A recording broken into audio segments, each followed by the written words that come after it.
जिन्होंने last man standing और बहुत अच्छी अच्छी फिल्में बनाई, उन्होंने मुझे कॉन्सेप्ट भेजा था बहुत साल पहले। Before Superman, before Batman, there was Hanuman. हर जगह पे हिंदुज़म की जो माइथोलॉजी है दुनिया भर में फैली है, and these are fantastic stories too. मुझे अगर चांस मिले, सच बताऊँ मैं, रावण के बाद तो मैं तो महाभारत को एक्समैन जैसा बनाऊँ। हालांकि मुझे मालूम है बहुत लोग बुरा मान जाएंगे, गुस्सा भी होंगे, बैन भी कर देंगे, but I think if we can tell the youngster, it's very important कि आपके जो बच्चे हैं, मेरे जो बच्चे हैं, लोगों के बच्चे हैं, अगर आज वो रामायण उस तरह से नहीं पढ़ते जिस तरह हम लोग पढ़ते थे या हम कुरान पढ़ते थे, तो उनको एक नई तरीके से पढ़ाई की जाए। वही सीख हो, वही अच्छाई हो, लेकिन एक इंटरेस्टिंग हो जाए कि फैंटास्टिक प्रेजेंटेशन। तो ये वीडियो किसी एक्टर के प्रमोशन के लिए नहीं है, बस SRK ने ये चीज बोली थी और आज के हमारे वीडियो का टॉपिक भी उसी से रिलेटेड है। तो तुम सब ने महाभारत तो देखी ही होगी, या तो ओरिजिनल वाली जो हम में से कई लोग पैदा भी नहीं हुए थे तब बनी थी, या फिर वो वाली जो स्टार प्लस पे आती थी। अब हम में से कई लोगों ने ओरिजिनल वाली तो पूरी देख रखी होगी, लेकिन आज की जनरेशन के बच्चों को अगर उन्हें देखने को कहा जाए तो शायद उन्हें उतना इंटरेस्ट नहीं आएगा। तो जब लोग यंग टीनेजर्स को बोलते हैं कि महाभारत देखो या फिर पढ़ो, तो मैं समझ सकता हूँ कि वो क्यों नहीं देखना या पढ़ना चाहते हैं, क्योंकि रामायण हो या फिर महाभारत हमारे यहाँ की रिच हिस्ट्रीज और माइथोलॉजी और जो भी ग्रंथ हैं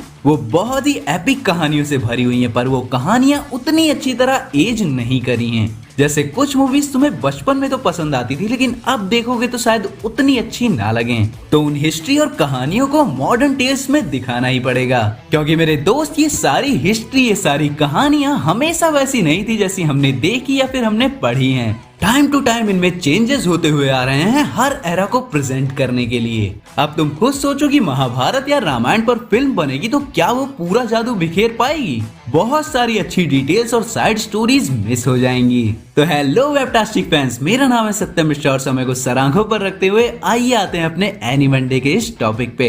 तो आज के एनी मंडे पर मैं ये बताना चाहूंगा कि क्यों इन एपिक हिस्ट्री और माइथोलॉजीज और इन स्टोरीज पर एक एनीमे बनना चाहिए। 1992 में एक मूवी आई थी Ramayana the legend of prince Rama, और इसमें जापान के स्टूडियोज, इंडियन फिल्म मेकर्स और डिज्नी ने मिलकर काम किया था। और सोचो उस टाइम बनी इस मूवी को आज भी देखो तो यह आंखों को सुकून देती है। अब इमेजिन करो इन सब टेल्स को जब तुम पढ़ते और इनसे उनकी जो अडेप्टेशन है उन्हें कंपेयर करोगे तो तुम्हें पता चलेगा कि जो एक्शन सीन्स हैं वो बहुत ज्यादा वीक लगते हैं। जब दो दिव्य शक्ति वाले महापुरुष लड़ते हैं तो वो फील नहीं आता, और बॉलीवुड उस चीज को किसी वेब सीरीज या मूवी में रिक्रिएट कर ही नहीं सकता। अब हम उनको महापुरुष बोलते थे तो वो बेसिकली उस टाइम के सुपर हीरोज थे। तो उनके ऊपर एक मल्टीपल सीजन्स वाला एनीमे जो स्टोरीज तो वही बताए पर मॉडर्न तरीके से। और अब आगे जो मैं बोलने वाला हूँ वो कुछ लोगों को ऑफेंड कर सकता है, पर मेरे दोस्त समझने की कोशिश करो। लुक्स उतने मायने नहीं रखते जितना मायने रखता है सब्सटेंस।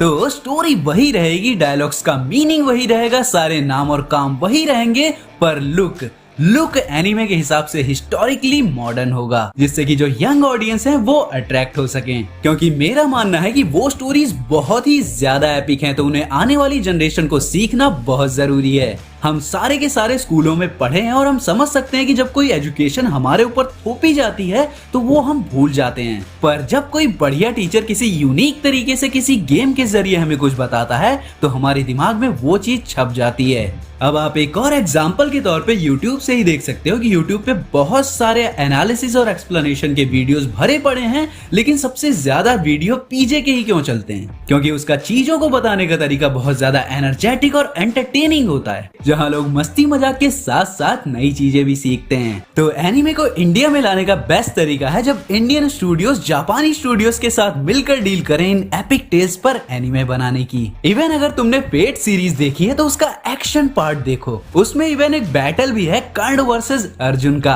भाई साहब उसे देखो, अगर उस एनिमेशन लेवल के साथ इंडिया और जापान में रिलीज किया जाए तो अपनी रिच स्टोरीज पूरे वर्ल्ड में डोमिनेट होंगी और एनीमे को इंडिया में लोग और अच्छी तरह एक्सेप्ट करेंगे। और अब सबसे इम्पोर्टेंट बात, इंडियन पीपल सेंसिटिव होते हैं अपने कल्चर, रिलीजन, हिस्ट्री, माइथोलॉजी और सोसाइटी को लेकर।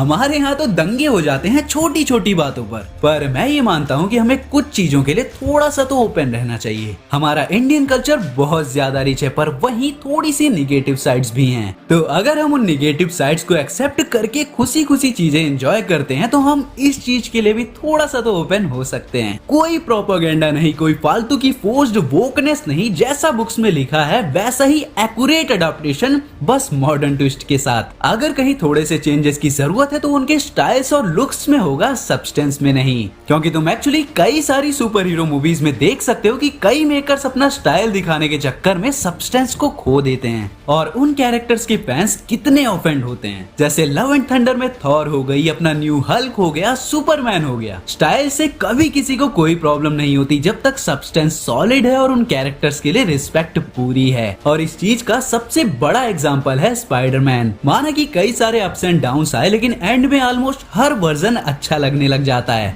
भले ही वो कितने भी डिफरेंट क्यों ना हो, एनिमेशन से लेकर लाइव एक्शन तक। तो एंड में मैं यही बोलूंगा कि इंडिया की जो रिचनेस है वो बॉलीवुड वाले कभी कैप्चर नहीं कर पाएंगे, और मूवीज में तो वैसे भी पॉसिबल नहीं है इतना सब कुछ कैप्चर करना। और 2 लाइव एक्शन महाभारत शो, एक रामायण शो आ चुका है ऑलरेडी, तो अब टाइम है कुछ रिफ्रेशिंग करने का जो एनिमे को भी इंडिया में फेमस कर देगा। तो मैं फेट जैसे एक्शन एनिमेशन के साथ, एक अच्छी स्टोरी टेलिंग के साथ, इन सारी स्टोरीज को पूरी रिस्पेक्ट के साथ एक खूबसूरत एनिमे में अडॉप्ट होते हुए देखना चाहूंगा। जब 1992 में ये सारा कुछ हो सकता है तो अब तो इंडिया में एनिमे फैंस की कमी भी नहीं है, तो अब क्यों नहीं। बाकी तुम लोग इस बारे में क्या सोचते हो, अपना ओपिनियन कमेंट में बताओ। तो मैं मिलता हूँ आपसे अगले वीडियो में, तब तक के लिए बी फैंटास्टिक।